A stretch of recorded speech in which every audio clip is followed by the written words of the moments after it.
Good morning. This morning I wanted to talk about one of the techniques I use called EMDR.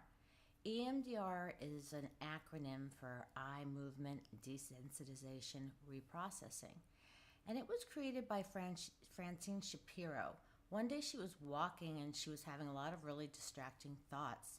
And she noticed that when she started to move her eyes back and forth, that it helped calm her down. So after a lot of research and many years later, a technique was sprung called EMDR. And I'm trained in this technique. And basically it's to help process traumatic memories that are stored in our brains. That's what's happened to us when we get really traumatized. A lot of times we won't remember the details, but we'll have continuing lingering effects such as being very anxious or reliving the sensations. Sometimes we can smell them or taste them or actually visually see them. And this can be anything from childhood trauma to a single event like a car accident. And this is a way to help move these memories through. And so these symptoms that are lingering after the traumatic event are processed.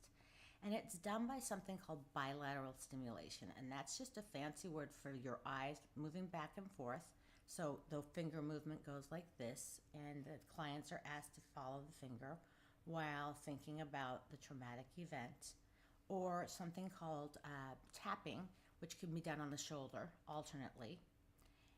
And the nice thing about it is that it's a relatively short amount of sessions, 8 to 12 usually, and you don't have to completely relive your traumatic event. You don't have to tell me, the therapist, every single little detail, because sometimes that can be really re-traumatizing for people.